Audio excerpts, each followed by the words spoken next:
What you looking at? Trying to see if I can actually find the podcast episode. So I think the guy's name is Jake Barber. And so this specific example is he was just given coordinates to go pick up um somewhere in the desert. I forget exactly where. You'll have to watch the episode. It's a good one. I think his name is Jake Barber on the American Alchemist podcast. So he goes and collects what he describes as like an egg-shaped craft, like a white egg, really no qualities other than it just looks like a giant white egg. And this is at night, so he's using a night vision, so he can't really see details on the egg. It literally just looks egg-shaped. Like, and he describes it as approximately like 20 feet across. And he said, and this is very strange, but this is really the part I'm interested in, the connection between UAP and consciousness. He said as he was picking it up, it seemed to form a connection with him as the pilot. He felt kind of like we describe an overwhelming sense of emotional expanse, like an awe sort Hmm. of feeling. And but he describes it also as like a tender and loving Mm. connection. And he was like, I there's something, this thing is interacting with my consciousness, and he didn't know if it was like because it was just giving off a specific vibration, because like vibration can alter moods. Light can alter a mood, for example. Hmm. Sound can alter a mood. So he didn't know if it was like an ultrasonic, sort of frequency coming off this thing that was altering his consciousness. But he said there was certainly an undeniable link between in just in being proximity to this thing, Hmm. and I just think that that's really something worth looking into, like the link between UAP and consciousness. I think that that specific link is something that we're going to find out more about in the next 5 to 10 years, and I'm really stoked on it. Well, as I've understood just from listening to stuff, it's like a lot of the UFO or UAP, like the way they function and the way they move is by resonating at certain frequencies. So they're not really being propelled, but they're just, yeah, it's not like a propulsion. It's just resonating at the frequency of over there and then Mhm. and then it's there. And It's that's like, and that's what it would be like to fold space-time. And that's what's also being talked about in terms of our human physics, and that being a capability in terms of space travel. You're not going from here to there in a linear way. You're not in these middle places.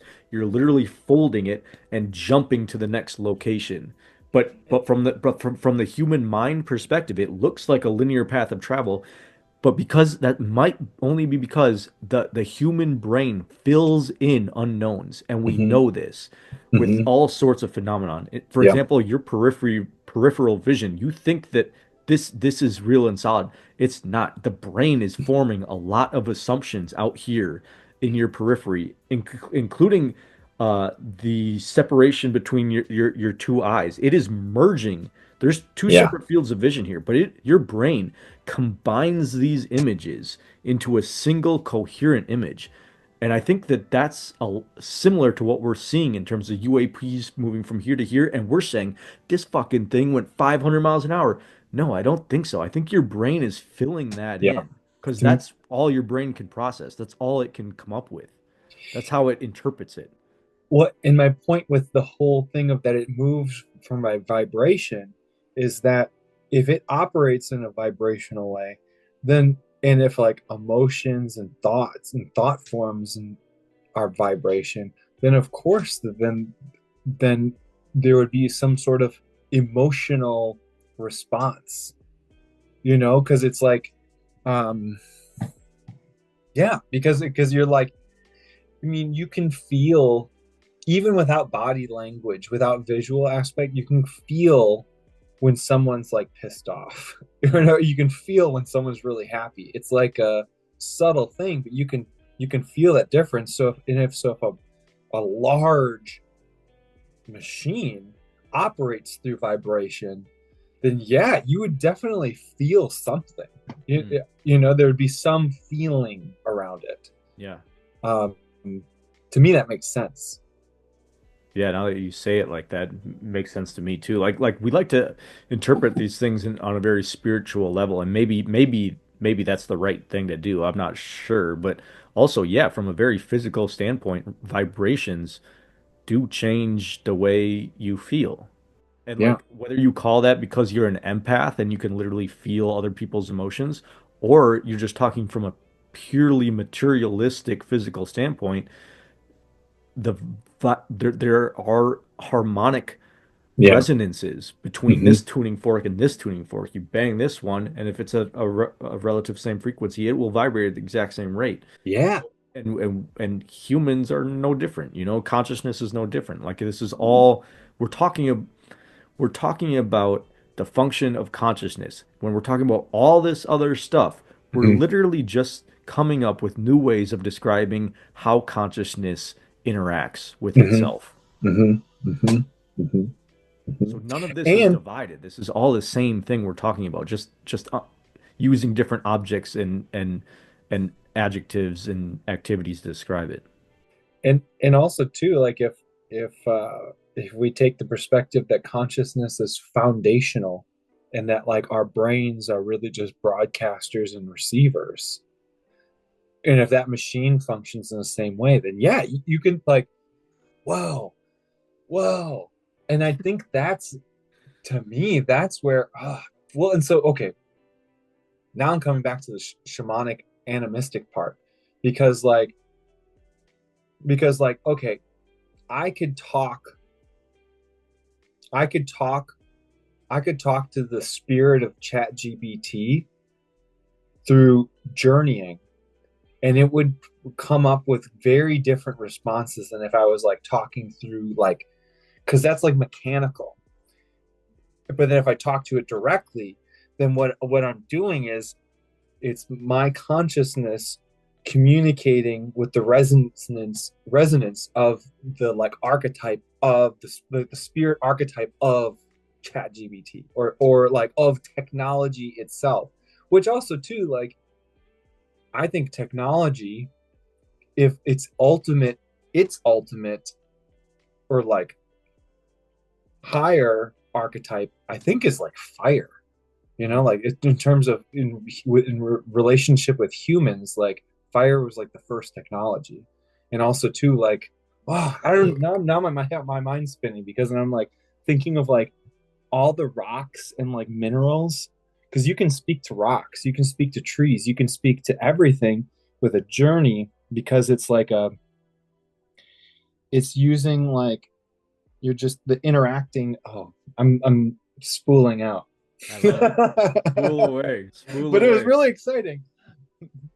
But yeah, yeah. I mean, it's so. I guess what I was gonna say is like, if the brain is like a broadcaster and a receiver of consciousness, and if this machine travels through with the use of vibration, it uses vibration to function in space, then that means it too is like a sort of broadcaster and receiver. So it could, and so like in a material way, it could have its own consciousness and ego of sort, or its identity.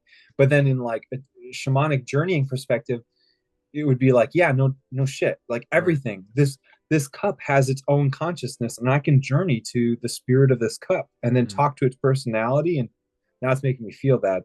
But I was gonna say, like, it could tell me like what it prefers to hold in it, like how it wants to be used, um, and then it really could, because and then like as like a spiritual and like moral perspective, it really then comes down to like relationship.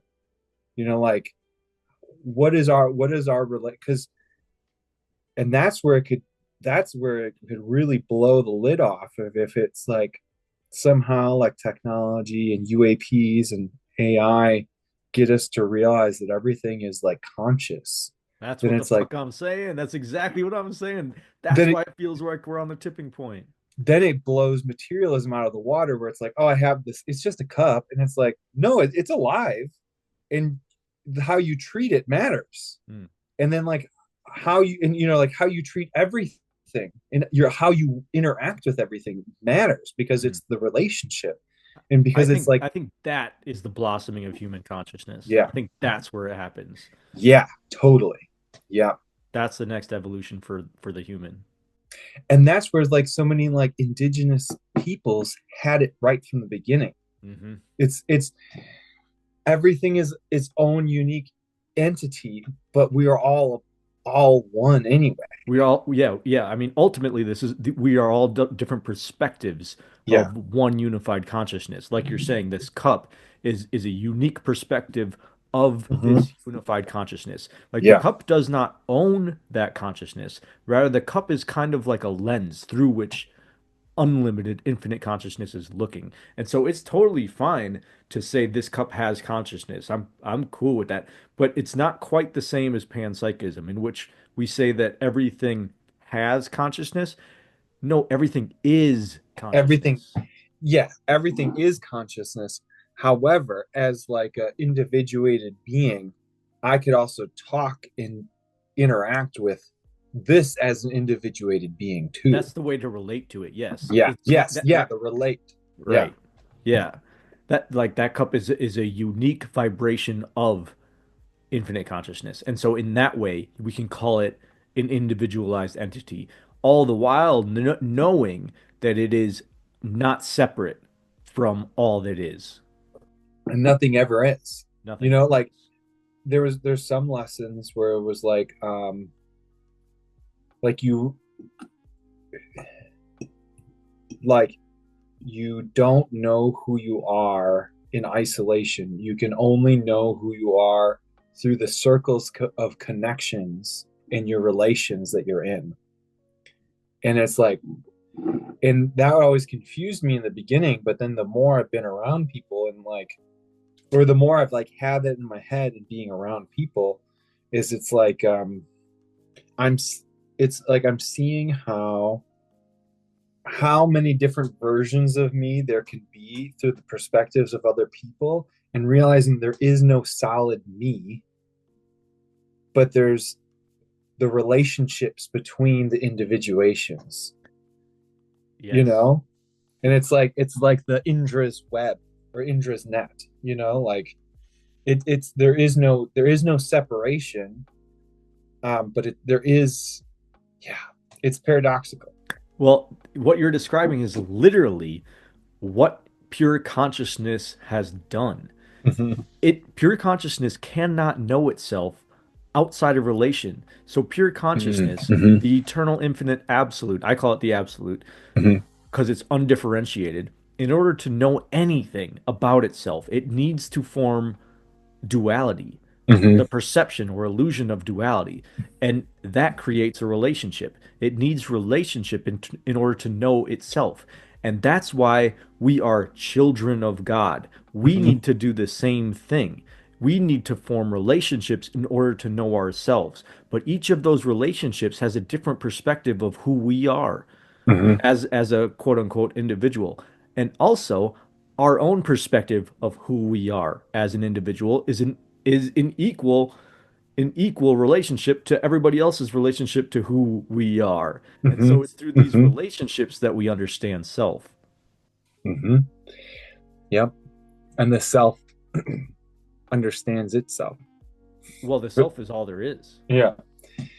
Well, and that also relates to Chinese medicine too, because there's the Wuji, which is just basically like an empty circle. It's pure nothingness. It's just pure potential. And that's what I And call the true self. Yeah. yeah.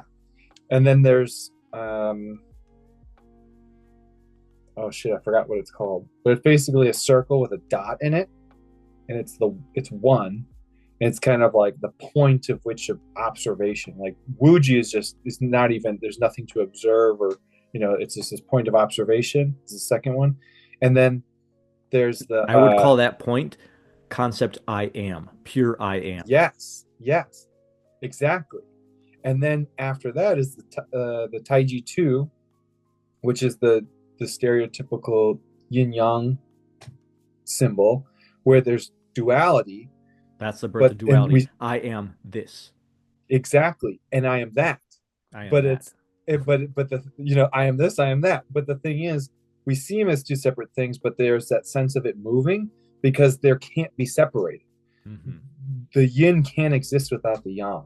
Hmm. And also too, the yin has a seed of yang and the yang has a seed of yin in it. So they're ever opposing, they're ever interacting, and they're ever transforming into each other. Hmm. And through those two things, then and then Chinese medicine would break it down into um, there's like a three version, but then there's like a four where it would double.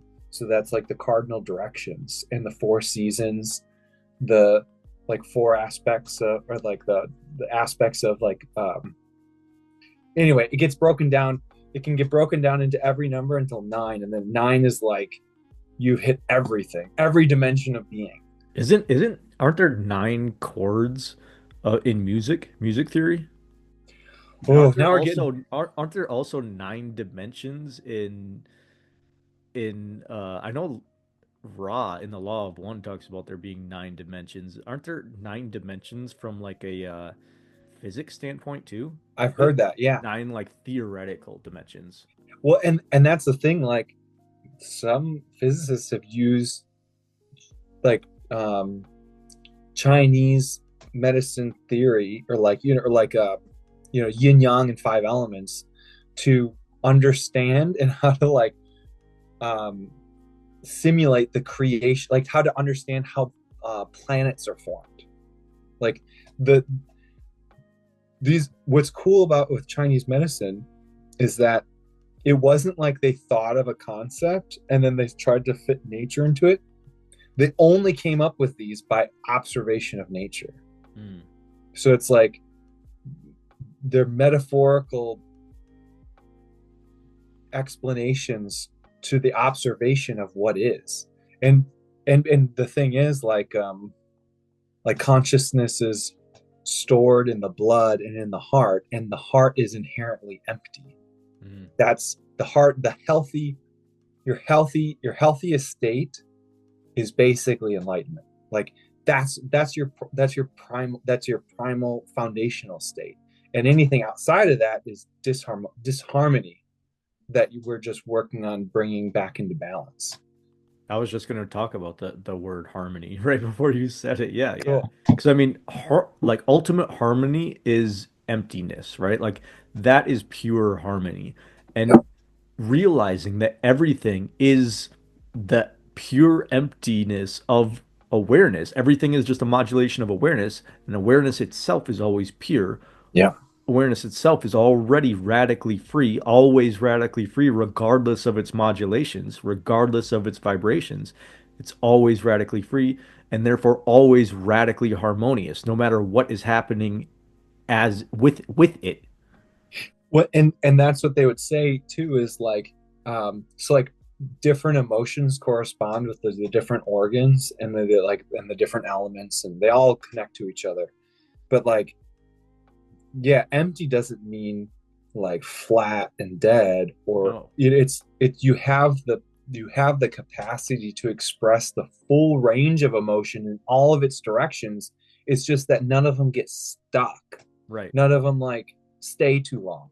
Right. We could also say like like you're right, emptiness has this kind of negative connotation, but we could also switch in the fullness of everything. Like Yeah, emptiness is the fullness of everything. yeah, definitely. 100%.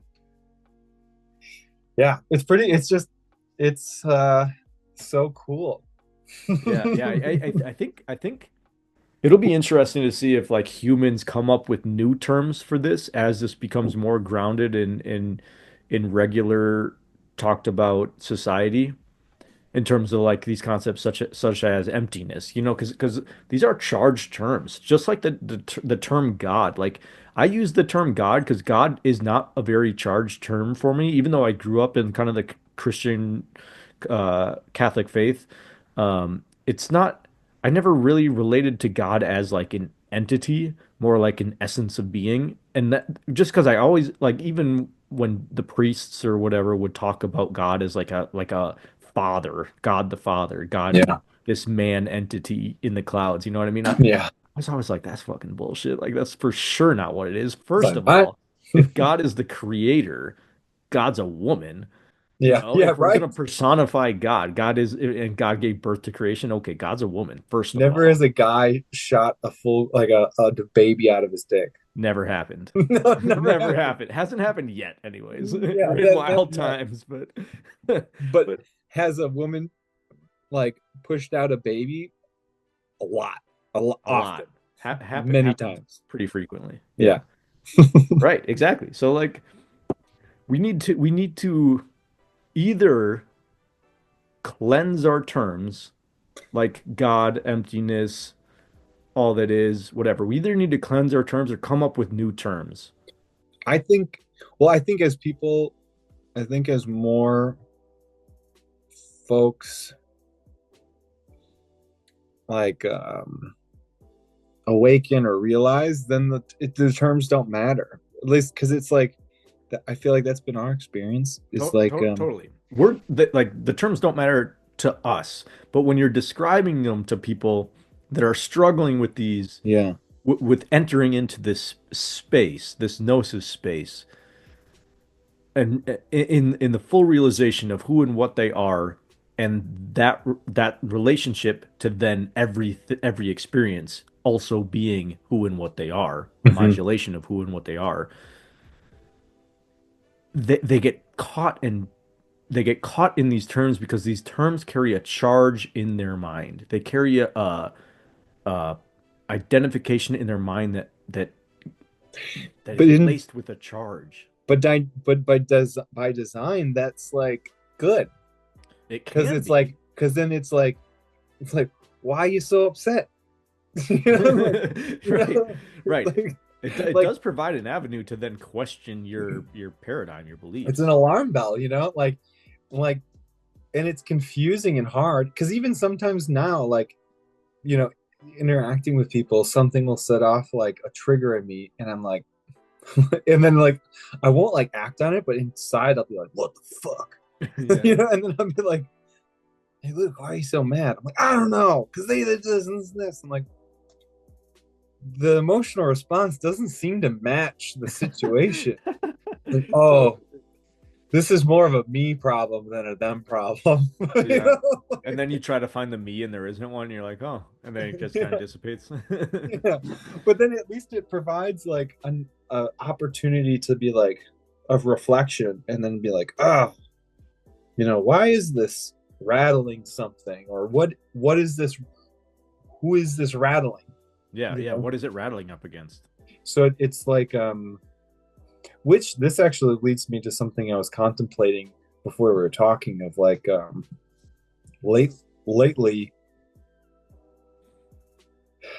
like I feel like I've been hitting these knots, like personal knots, whereas like how I've been approaching non-dual practice was not helping.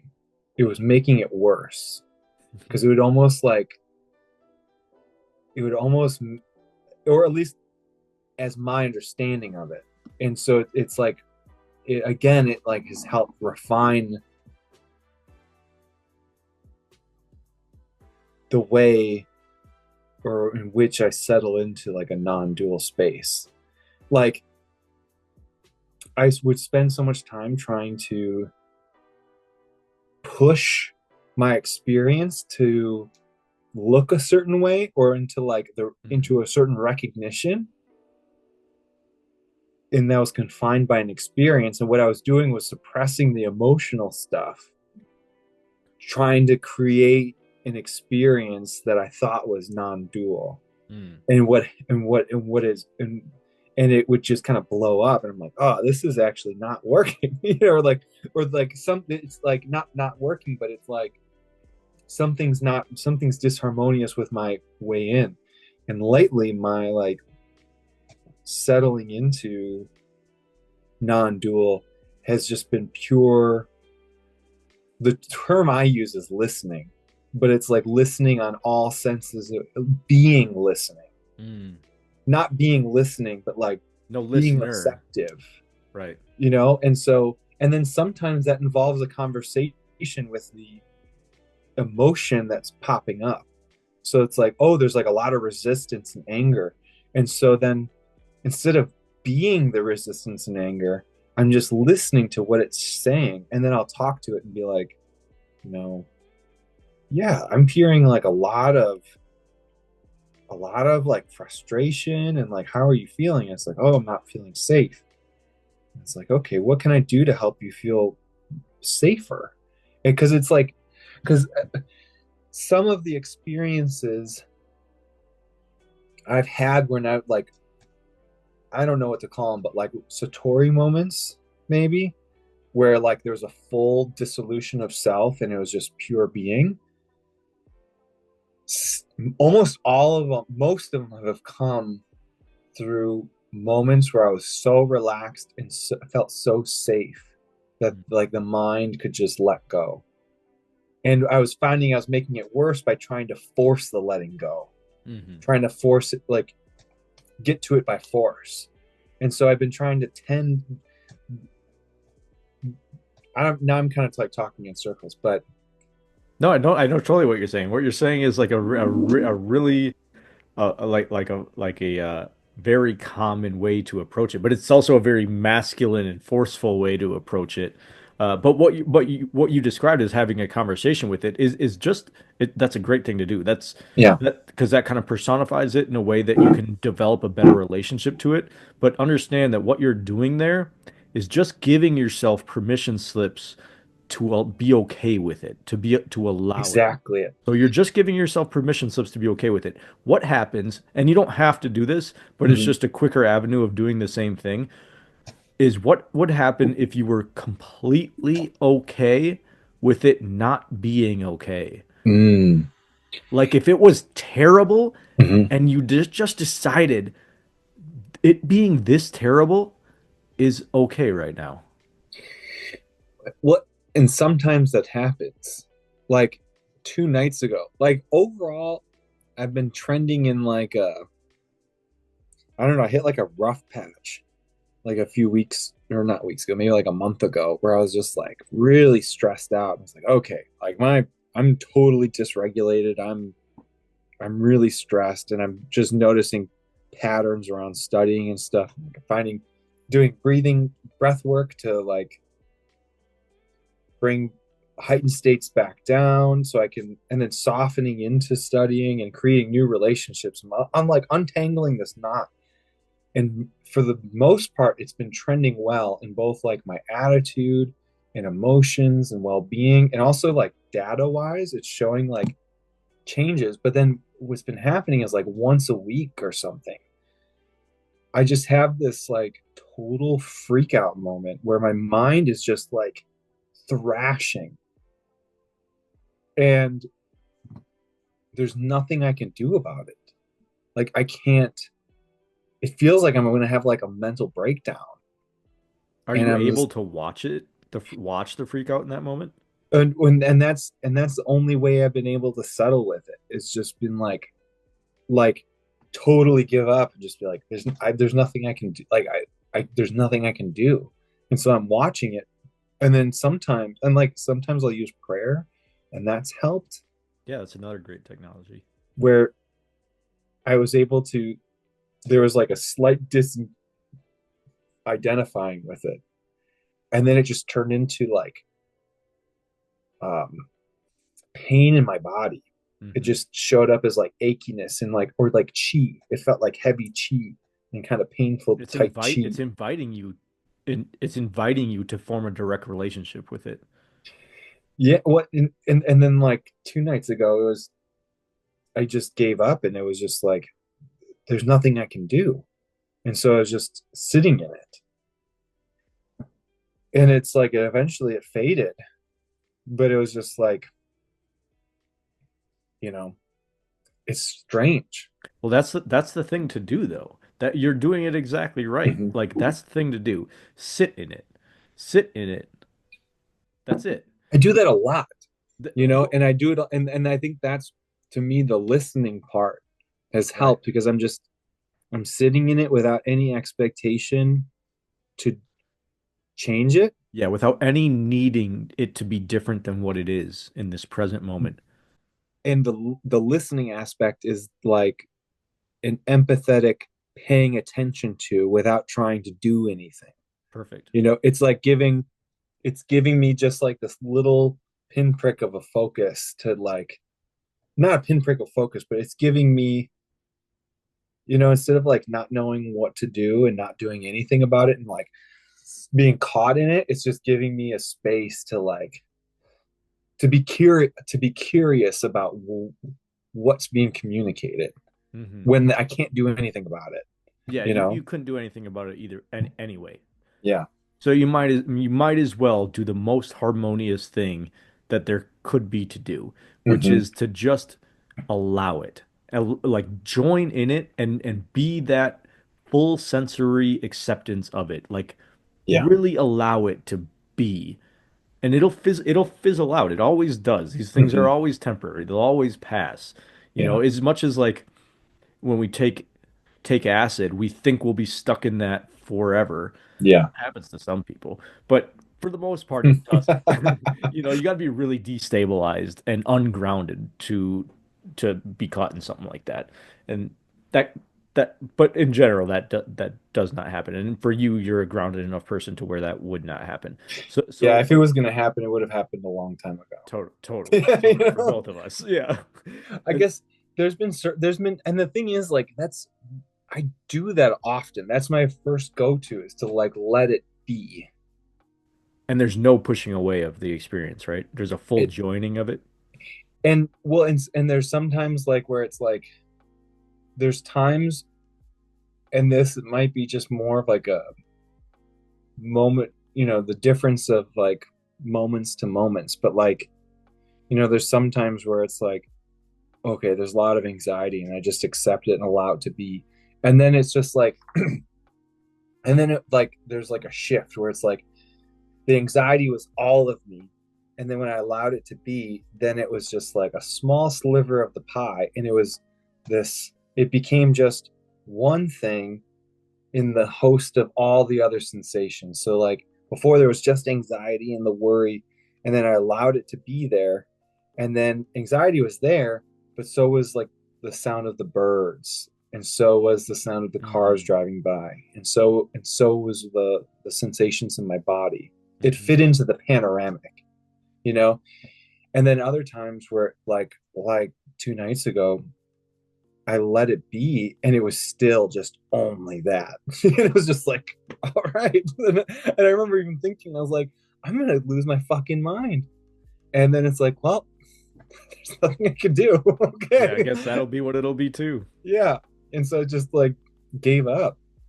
And then eventually, yeah, it fizzled out, but it's like, It's helpful when you're doing that to make sure that you're not forming any stories about it and not projecting it out into the future. yeah, You know what I mean?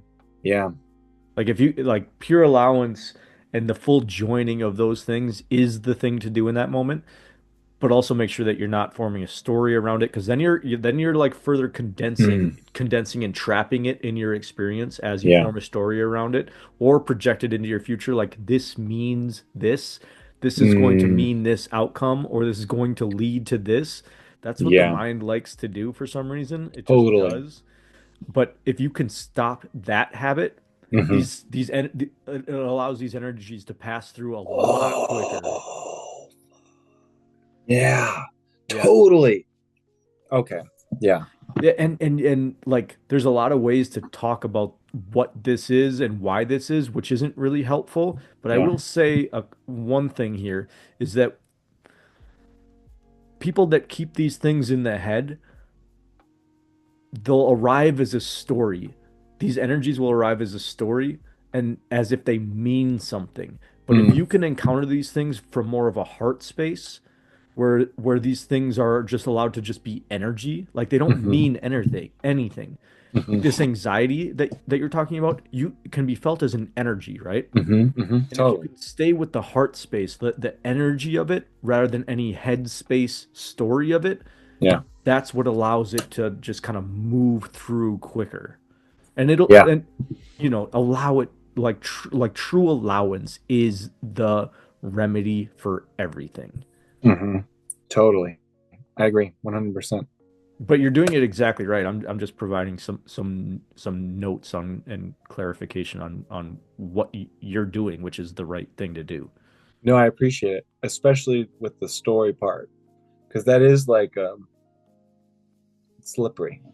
Totally, and it's the natural human tendency because Yeah. it's a safety mechanism, right? The like it's a self-preservation mechanism. We want to know what's going to happen next so that we can prepare for it. Mhm. But saying that this energy that's here right now is it and creating a story about it in terms of this means it'll become this in the future, or this means this is going to happen, or this means I need to do this, or you know what I mean? Developing that story around it, it's first of all not true and not helpful, and it also doesn't allow it to pass through. You're now holding on to it. You're now create Mhm. The more you create a story about it and place things upon it, place your own mental projections upon this purely felt energy of anxiety or pain or whatever it is, like the more you're trapping it in your experience. And these things don't want to be trapped. Energy Mhm. wants to move through. Energy wants to move. That's Mhm. what energy is. It is movement. It is an oscillation of the unmovable. You know what I mean? Mhm. Like everything is a movement of the unmoving. And so energy as experienced in the human experience just wants to move. It just wants to move through. And Mhm. that's why things like Tai Chi are so helpful because you're literally Mhm. moving the energy through. You're allowing it to move through in a harmonious way through movement. Yeah. That's why there's all these different modalities, and like this is the deeper understanding of those Yeah. technologies like Tai Chi Absolutely. and Qigong and all those. You Mhm. know, our acupuncture, for example. You know what I mean? Mhm. It's all the same thing. It's an understanding of energetic movement and allowance. Mhm. Yep. There's I don't remember how to say it in Chinese, but basically it says where there is pain, there is no free flow. Where there is free flow, there is no pain. Perfect. That's it. Hmm. That's exactly what I'm talking about. Yeah. That's the summation of everything I just said. Hmm. Yeah. Hmm. And yeah, totally. Cheers. Cheers, dude. Bing. I like that we say bink every time. We got it because if we're in person, then it would make its own bink noise. Right, but we're not, so we gotta make the bink. As my awareness gets more subtle, I feel it because like certain emotional or mental, like certain stirrings will happen, and I'm like, ooh, it's like, ooh, spring's happening. It's like, Yeah, you, whoa, and I can you feel it in my body. It's that's one of the interesting things that I've noticed too. Like you're so right. Like intuition broadens. Mhm. You feel like you're tapping in or at least privy to like a wider array of happenings around you that no longer feel like they're outside of you. They feel like they're a movement within you. Like I feel, for example, the blossoming of my peach tree feels like a part of me, and my Yeah. peach tree like it's just starting to bud out, and you can just start to see the pink coloration of the pink flowers starting, and like springtime. I also feel like this heightened exuberance, this heightened uh desire to be in the sun and to soak up things. Like I feel Hmm. like a plant in that sense. Hmm. And it is this feel. You're right. Like the more you kind of uh lose and I the contracted state of me separate from the happeningness of the unfoldment of the universe, the more you feel what everything else is feeling, and not just other humans, but plants, animals, everything. The unfoldment of the universe, the weather, you know what I mean, Hmm. feels like a part of you. You're in tune with this. Well, and it's because the truth is that this body is nature itself. Totally. And so there is no separate, like nature does its cycles, and we are of nature, we are born of nature, and so the cycles arrive in us whether we are aware of them or not. Totally. And so Yeah. it's like so exciting to like to to feel that sense of like belonging of the system of nature, and then and like, oh, I'm riding the same fucking waves as everything else. You know, it's like, Yeah. hell yeah, this is cool. I think that's super important also during winter to Mhm. recognize the deep rest necessary during that 100%. period. And like so many people fight that because they feel unproductive, they feel stuck, they feel a tiredness. And it's like, no, don't fight that. You're feeling your your natural essence that nature is also undergoing. Like you are not apart from nature. Exactly. And so even during this winter period is part of you. You are part of it. And this deep rest is necessary. Don't fight it. It's part of the seasonality of being. And also, you'll be able to do spring and summer so much better Mm, having done winter, fall and totally. winter. It's like a ball, you know, like if I'm like have my arm extended, I'm trying to throw the ball as high as I can, and I just keep on throwing it high up, like that full expression of yang. Eventually my arm's gonna get tired of being up here and I can't throw it as high. But if I like catch the ball and bring it all the way down to the ground and get into a low squat, and then like what we were doing with the tennis ball at the beach, like go for like a low squat and just launch it up as high as we possibly can. That's gonna go like twice or three times the distance up in the Right. sky, you know, letting it get that full expression of the yang, and then letting it come all the way back down, full expression of the yin, you Yeah. know? The allowance of the full spectrum of being Exactly. is a thing that humanity needs to reconcile. It needs to become better at being or better at allowing because it's your nature that's happening regardless. Yeah. And so we are just need to be vessels for the nature to flow through if we Yeah. want to be happy and harmonious. 100%. If happiness and harmonious is the goal, then allowance is the means. Yeah. Totally. Well, and yeah. And because then it's like, yeah. Because then everything becomes, you know, with allowance, then, I mean, at least for myself, then everything is so much more beautiful, even the things that are unpleasant. If you found this video helpful, please consider liking, subscribing, and sharing. Thank you. All my love.